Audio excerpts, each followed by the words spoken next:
Pour savoir ce qu'il y a à comprendre, Mario Dumont.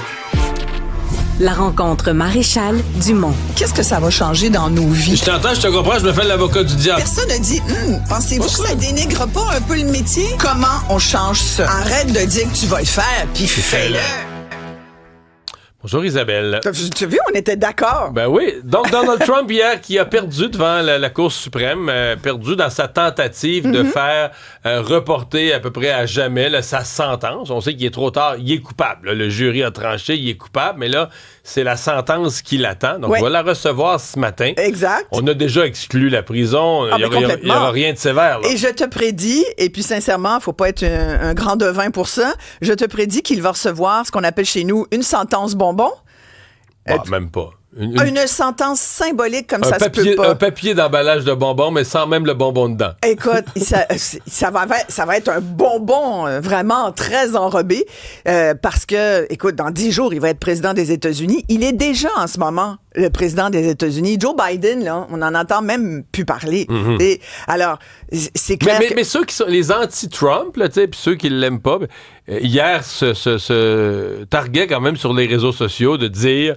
il y aura maintenant, on le sait, un criminel dûment sentencé, même si la sentence est minusculesque, un criminel dûment sentencé qui va entrer à la Maison-Blanche. Mais entre aujourd'hui puis au lendemain du procès où il a reçu sa condamnation, les 37 chefs d'accusation où il a été trouvé coupable, je veux dire, il n'y a pas tellement de différence. Ça fait des mois qu'on sait que c'est un criminel qui se présentait en campagne électorale. Il n'était pas sentencé. Tu sais, il n'y avait juste pas la sentence, mais on sait très bien qu'il a été trouvé coupable de ces 37 chefs d'accusation, puis il y en a d'autres qui lui pendent au nez. Mais là, ce qui est fascinant, c'est que dans la Constitution américaine, Mario, c'est pas possible de poursuivre en justice un président.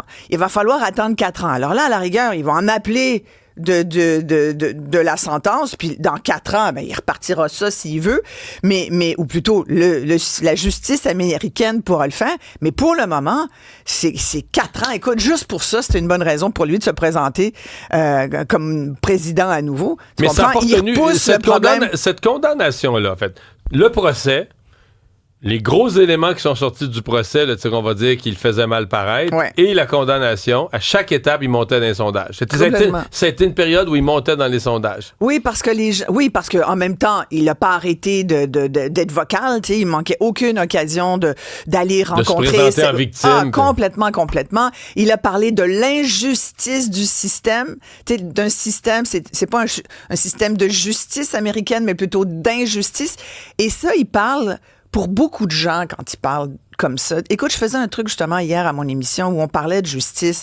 J'avais Chantal Cadieux qui vient de lancer une nouvelle série Mea culpa sur la justice réparatrice. Je posais la question aux auditeurs. Avez-vous l'impression que ça peut aider? Puis avec le gouvernement Trudeau, les dernières années, on a vu on a retiré les peines minimales. Aujourd'hui, tu demandes aux citoyens québécois et même canadiens, avez-vous l'impression qu'il y a une justice? Moi, je te dis, tu fais un sondage léger là-dessus. Là. D'ailleurs, ça serait intéressant de poser la question. Je suis sûr que tout le monde va dire qu'il n'y a pas de justice. Ouais, de plus en plus, la loi est du bord des criminels. Il y en a une partie. Alors, les Américains la moitié de ceux qui disent ça ont voté pour Justin Trudeau. Ils ont voté pour ça, puis après ça, ils le dénoncent. Ben oui, mais là, il y a eu quand même l'évolution. Mais oui, t'as raison. T'as pas tort. Puis beaucoup au Québec, d'ailleurs, faut quand même le rappeler. Ils ont voté pour ça à d'eux-mêmes, après ça, ils le dénoncent. Exactement. Fait que donc, mais je pense qu'aux États-Unis, où on a un gun de chaque côté de la ceinture, cette notion de justice, on est toujours proche de se faire justice soi-même, quand même, aux États-Unis. L'Amérique est faite comme ça, elle a grandi comme ça. Le premier amendement, c'est quand même d'être assez libre de faire ce que tu veux, puis touche pas à mon terrain, sinon je te sors violemment. C'est comme, ça fait partie du contexte. Alors arrive un gars qui répond à tous ces critères-là. C'est un détail. Surtout, puis il y a tout le contexte. Il aurait volé les Américains, ce qu'il a fini par faire quand même, parce qu'il y a plusieurs dossiers. Mais là, c'est l'histoire. C'est une actrice porno. Stormy Daniels n'est pas Blanche-Neige non plus. Il y a une histoire de paiement occulte. Il a voulu faire taire ça. Bon, le gars, il est infidèle. Tu comprends? C'est pas des gros dossiers, je pense, aux yeux des gens en général. Il y a Julie qui nous écrit demander à Amélie Lemieux, la maman de Nora et Romy, si elle pense qu'il existe une justice. Complètement. Hier, à pareille heure, on se parlais de Mme Chantal. Et moi, le premier, là, je te lançais cette idée. Est-ce qu'une personne... je posais la question. Est-ce qu'une personne a le droit à une deuxième chance? Une deuxième chance? Est-ce qu'après avoir été démolie sur la place publique, elle a pu prendre conscience de ses erreurs, s'améliorer? Et quelques minutes plus tard, Yves Poirier nous arrivait avec des entrevues avec des parents de la nouvelle école où elle enseigne à Joliette qui nous disaient ça criait après les enfants. Mais Isabelle, explique-moi. Comment l'humain peut ne pas se corriger à ce point-là? Tu t'es fait dévisser sur la place publique pour ton comportement. Mais il y en a plein. Par miracle, tu te trouves une nouvelle job ailleurs. On vient de parler de justice. Et tu reproduis la même chose. On appelle ça des récidivistes, Mario. Il y en a plein. Merci. Écoute, madame... Mais ça se peut pas. Mais moi, tu vois, au début, je me disais...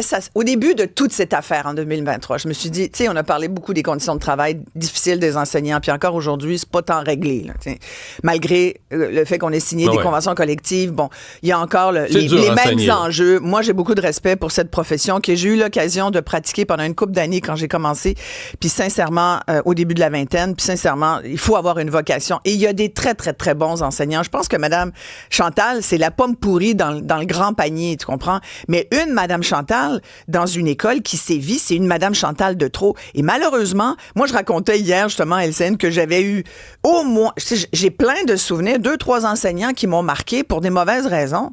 Et j'en ai autant qui m'ont marqué pour des bonnes raisons, mais il faut quand même le dire. Puis, tu vois, ce matin, je posais la question aux auditeurs. Je reçois plein de témoignages de gens qui me disent « Oh mon Dieu, tel prof ». Beaucoup de dénigrement, beaucoup de « t'es un pas bon, t'es pas bonne, t'arriveras à rien dans la vie ». Tu sais, ces espèces de petites phrases sanglantes qu'on t'envoie là, pour te démolir. Mais quand t'as 6 ans, quand t'as 7 ans... Un prof qui dit aux jeunes « t'arriveras à rien dans la vie », c'est terrible. C'est terrible. Parce que c'est ton métier. Oui. Qu'il y arrive quelque chose de bon dans la vie. Peut-être qu'il ne deviendra pas PDG ou président du pays, là, mais qu'il arrive à quelque chose avec ses talents, c'est ton rôle comme prof. Fait que tu peux pas y dire t'arriveras à rien. C'est tellement terrible. Alors, comme tu poses la question, comment ça se fait qu'elle a récidivé? Parce que c'est en elle. Il y a du monde, il y a des mauvaises personnes, il y a des marâtres. Je veux dire, la belle-mère là, d'Aurore, l'enfant martyr, là, c'est une mauvaise mère, puis une méchante femme. Il y en a des méchantes personnes. Mais moi, ce que je trouve fascinant, c'est qu'encore là, le système n'est pas capable d'avoir des parts mégères. Tu sais, comme un pare-feu, mais une part mégère, une part marâtre. Là. Puis là, il s'agit d'une femme, mais il y a des hommes aussi. Moi, j'avais un prof de maths, il garochait son efface contre le tableau quand il pensait qu'on dormait. Écoute, à chaque fois, tu faisais le saut. C'est fascinant. Là, j'étais au secondaire, puis on finissait par trouver ça drôle, puis lui-même riait. Mais aujourd'hui, un prof qui fait ça, ça serait pas toléré. En même temps, là, écoute, il y a une mère qui racontait son fils autiste. Aujourd'hui, Mme Chantal, d'abord, elle a quitté la mi-décembre. Aujourd'hui, elle ne sévit plus. Mais il y a même une mère qui avait enlevé son fils autiste parce que il était traumatisé du comportement de cette prof-là, qui est passée dans les mailles du système, là, avec... C'est ça qui n'a pas de bon sens. Comment ça se fait Non, mais avec une loi qui est changée pour permettre que les informations circulent d'une école à l'autre, d'un centre de service scolaire à l'autre, mais qui n'était pas encore en vigueur. Là, le ministre Drainville nous dit qu'elle sera en vigueur dans les prochaines semaines. Il doit tellement... Lui, il n'aime pas ça, ce genre de nouvelles. Ça ne devrait plus arriver. Non. Isabelle, je te souhaite une bonne fin de semaine. Ben oui, tellement. Puis à tout à l'heure, 9h.